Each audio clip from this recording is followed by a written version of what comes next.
Welcome back to the D-Pad. I'm John. I'm Dave. And this is Gentleman Edward. Yes, we're going to beat up an old man. Who's the most important part of this episode for the next 36 seconds. Oh, look, you can get a sort of revenge on Rick. Yeah, I'm going to take down this Eevee just because it looks like Rick's Eevee.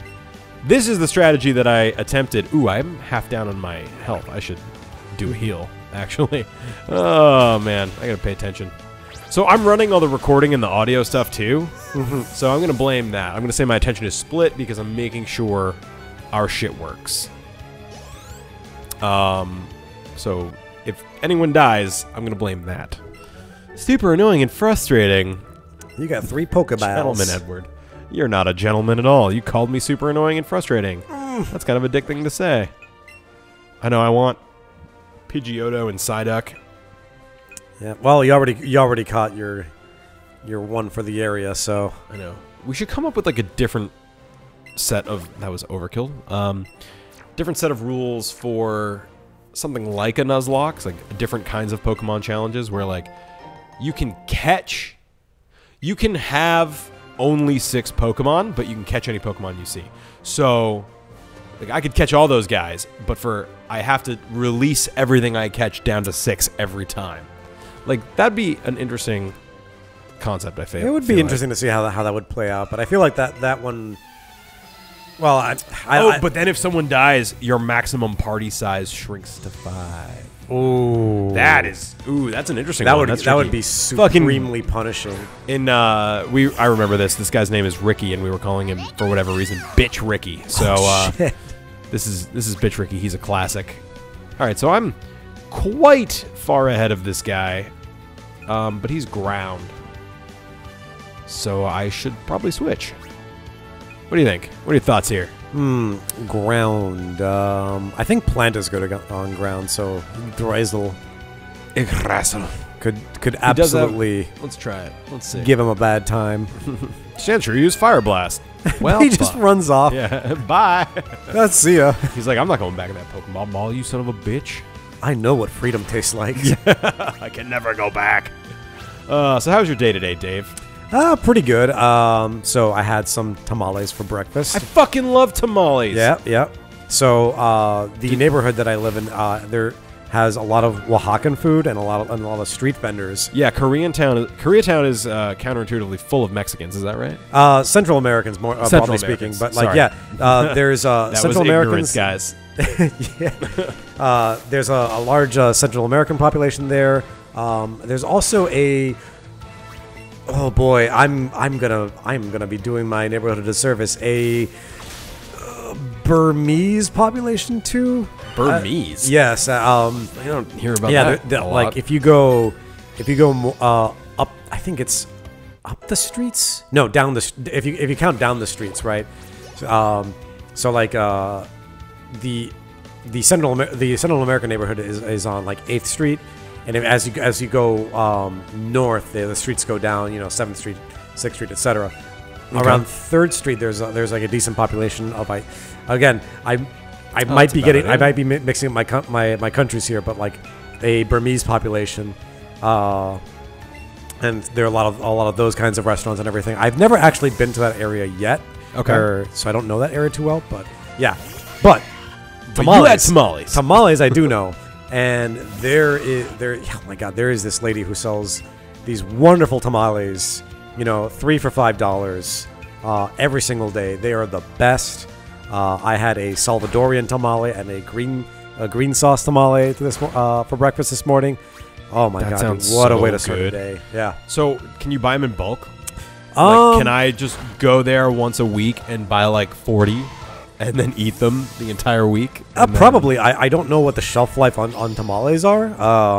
You'd certainly have to refrigerate them, obviously, but... Well, yeah, at least. If not freeze some of them, But yeah, no, I mean, I'm sure she would be happy to take your money, that's for sure. Yeah, fair enough. For those in the audience who don't really know, can you describe what a tamale should be? Because a lot of times we go to a Mexican restaurant, order tamales, and get something that's like not really what you wanted. Tell me what a real tamale is to you. To me, basically, it is made using corn flour, and it usually has some sort of meat. Of course, you can get just like plain cheese tamales too, but usually some sort of meat. I think the ones that we get are filled with chicken. Okay. And sometimes they'll be served with a kind of sauce. So, like for instance, like I described, like a green sauce tamale. They have mole tamales. They have red sauce tamales, Salvadorian tamales. That's a different. The Salvadorian tamale is I think has a different sauce mixture in it. Okay. And then they are usually wrapped in corn husks. That's how they're prepared. Yeah. Yeah. So like the leafy part of the corn you shuck. Yeah. Did that electric attack? Oh, he's only poison at this stage. He's not ground yet, right? Yeah. Okay. Cool. That went well. But yeah, so it's cool to like unwrap your tamale from its leaves and then eat it. It's so good. Yeah, no, it's really really tasty. Very hearty. Yeah, and it's just like it's kind of like comfort food actually. Mm-hmm. It absolutely is. There's actually a decent Mexican place near us. We can do that for like at the break if you want to go grab. Oh some tacos. Yeah, no, I could go for a burrito. Yeah, it seems pretty good. I've been meaning to try it and I haven't yet. So, you know, Japantown known for its burritos. Hey. Oh man, this so I'm killing some dudes. Yeah, powering up my dudes. I'll be more comfortable when my Magikarp is a Gyarados and my Abra is a Kadabra. Mm-hmm. Right now, I'm rocking this team of like, he's so funny. Of just waddling a boot. Yeah, they can just like walk around. I mean, I can't keep him, so I'm not going to bother catching him. Yeah. But I thought they had to stay in the grass, so it's really fun. Error. Oh, this Psyduck's in the way, but I'm going to challenge you anyway. Yeah. How great poor would it be Psyduck if the is just going to Psyduck get caught was just like in the middle? Yeah. That would be cool. That would really be awesome. It would also be very in character for Psyduck, too. I know what's a good idea. I'm going to fight this Pikachu with a water Pokemon. What could Yeah, exactly. These games are like... I want them to find a way to spice it up a little. You know? Like maybe like timed attacks or something. Just like give me a little more interactivity. Yeah, well... These repetitive one-off, two-off trainer battles are like slow, you know? Yeah, like especially early on, because a lot of the trainer battles, like if you have a decently composed team, it's not super hard. Like, well, I'll just use his weakness, so eat shit, you know. Right. But in a lot of ways, though, I think that's one of the appeals of the game. Like the combat system is pretty simple, and like what you really need to focus on is like the rock paper scissors aspect of it, right? Now. There's a bunch of other stuff under the hood. Like if you really want to start getting competitive, you can go with IVs and like figure out like, you know, min-maxing your speed and all that stuff. I was bummed when they took abilities out. They kind of dumbed everything down for this game a little bit. Yeah. So Pokemon don't have abilities. It's a little more like you won't see any non-Gen 1 Pokemon. So some of the more interesting types are kind of left out. Yeah. And also, like, are any Gen 1 Pokemon dark? I don't think so. I don't think they retconned any to be dark. Like they did with Fairy. Like, Clefairy is now Fairy, which makes sense. Yeah, Jigglypuff, I think, is also Fairy. But they didn't retcon anyone to be dark or steel. So, those types just don't even play into this game, I think. Yeah, I don't think and so. all the problems with, like, there being no ghost Pokemon that aren't also poison Pokemon. So that like fucks up the psychic weakness. You know what I mean? So like there's Gen 1 had a lot of problems. This is a little better, but it has all those problems and no abilities. So it's like a weird Pokemon game. Yeah. Well, what is it? I think they simplified it because like, you know, the fact that this has Pokemon Go integration. Yeah. They absolutely want to say like, hey, you guys like Pokemon Go? Here's a little sample of what a real Pokemon game is kind of like.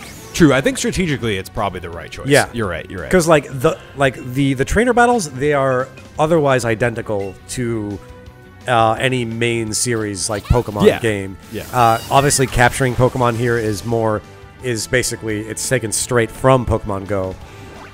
So he loves me too much to have been hit. That's fun. Yeah. So yeah, that's a new thing. I think I didn't play like Gold and Silver, and I loosely played Ruby and Sapphire. I don't remember when they introduced the friendship between your Pokemon and the trainer. Yeah. But I know that wasn't in 1. I know at least that much. I think it was in Gold and Silver because Umbreon and Espeon would only evolve if your friendship was high. That's right, yeah. I think. And then if it was daytime, it was Espeon. If it was night, it was exactly, Umbreon. yeah. I think that's you're right. I think that is a Gold and Silver thing. Here I am in Vermilion. I feel like a cutscene is coming up with that little Squirtle. Mm-hmm. Gonna check my. I'm I think fine. your team is in good shape, and like you can just make a quick pit stop at the Pokemon Center, which is right there. That's true. I just caught a Squirtle. I think he's a good trainer to set it straight. You're a good trainer. Yeah.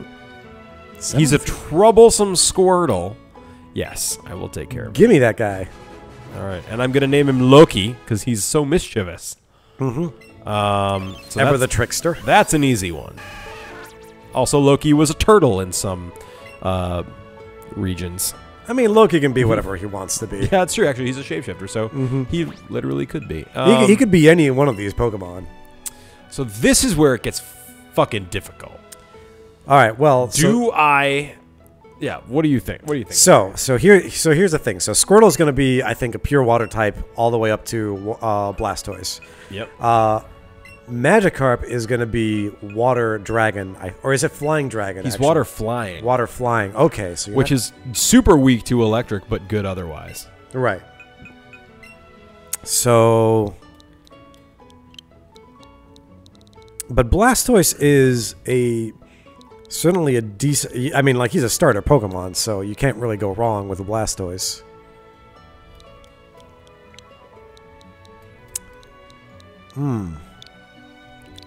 Loki. Yeah, and the starters that you get are pretty powered up. Loki. Oh, it's so tough, man. Yeah, I mean, it's a good problem to have. My party's too good. Yeah, dude. I mean, the fact that you're gonna have 3 starter Pokemon to work with. Yeah, and if I wanted to, I think I can make him a Nidoking like any minute now. Yeah, I forget. I always forget what the benefit. The benefits I think were if you keep them unevolved, you learn skills quicker. Yeah. But I think if you evolve them, your stats grow in a more favorable direction. Oh man, that totally could be. I don't know. I mean, for type balance reasons, it really would only make sense to remove Jormungandr. Yeah, yeah.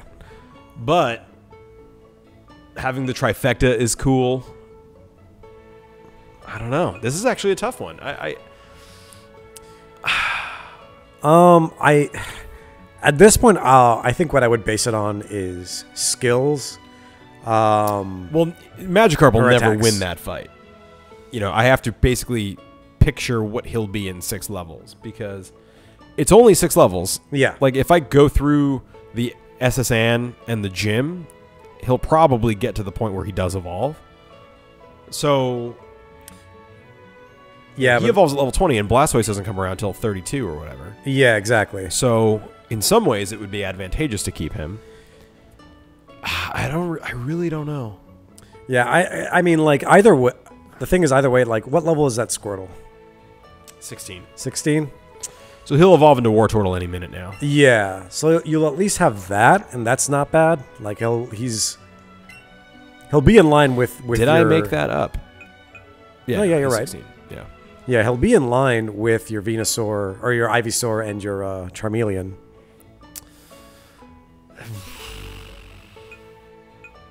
But I love Gyarados. I always have good luck with Gyarados. I don't know. Well, you don't have. Let me think about it for a minute. Yeah, you don't have to make this choice now, and you can always I'm gonna do change this later. I'm gonna heal my shit. Man, how you doing? I'm all right, man. What's your if you, Dave, could have either a Blastoise or a Gyarados, what would you pick? It's tricky for me too because when I first played Pokemon, way back when it was when it was new, boy, what are you talking about? Pokemon has never been new. Man, thinking that friggin' Red and Blue is like 20 years old. It's old enough to vote. This game? Yeah. Oh my god. Oh, that makes me feel. Anyway, Blastoise or Squirtle was was the Pokemon I picked. Was the very first Pokemon I picked. So I've got a bit of nostalgia going for that. Okay. However, I mean, it's a flying dragon. That's a really hard thing to say no to just on that principle alone. It's pretty cool, right? Yeah. I really don't know. Oh, this is gonna drive me fucking nuts. And I think in Rick's game, there's like a chick down here who's like, I want to give you a Pokemon you can ride. And for him, it was an Arcanine, but I wonder what it'll be for me. So I'm gonna look. That'll also play into the calculus of who I add to my team. Mm-hmm. Oh, fuck. I'm stressed out now. I love talking to NPCs, but it's so inane. Yeah, for me, what I always find fascinating is that That a lot face of, looks exactly like an Oddish. it really does. Oh my god. What I always find fascinating about these RPG homes is that I guess they're all studios. Like I'm going to assume that couch that in there is probably a fold-out couch, because otherwise, where will they sleep? Yeah, let's hope so. My god. That house doesn't have a door. You got to squeeze through the fence. Maybe there's an invisible upstairs. Mm-hmm. Okay. So you take that, land. Hashtag slave labor. Oh shit. It's so dark. Machops for me are like the most human-like Pokemon. So when I see them using them just for slave labor, it makes me feel bad. Oh, I mean, like, listen, let's not beat around the bush. I mean, you're doing animal fights. Yeah. Oh yeah. We're dog this fighting. whole game is dog fights. Yeah. It's not great. Yeah. There are people out there who use Pokemon to do awful things, like fighting for our own pleasure. Mm-hmm. Team Rocket. That's where. Hey, you look like you're ready to party. Good or bad depends on the trainer. Is that all you got? That's not useful info. I'm here to buy. All right, you got $11,000. What do you need? For a 10-year-old, that's pretty good. Wish I had that when I was 10. Mm-hmm. And even if you were to equate Pokemon dollars with yen, that's about like $116 U.S. equivalent. Still way more than I had as a child. Yeah, I would be freaking thrilled to have $100 when I was 10. Yeah. Oh my god. One of my favorite stories to tell is my dad, he used to do scratch tickets. Is that Ryu? It fucking is, yeah. Which Pokemon do you prefer? The puppy Growlithe or the scratch cat?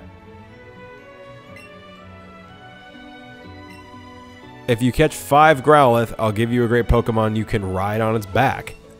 All right, well, I've already caught a Growlithe. But so you got to catch 5 more, though, and I don't know if that breaks the rules of the Nuzlocke challenge. It does not. We're allowed to catch as many as we want. We just can't. We just have to release them. Interesting. Okay. So yeah, you can catch as many as you want and release them. You just can't keep them.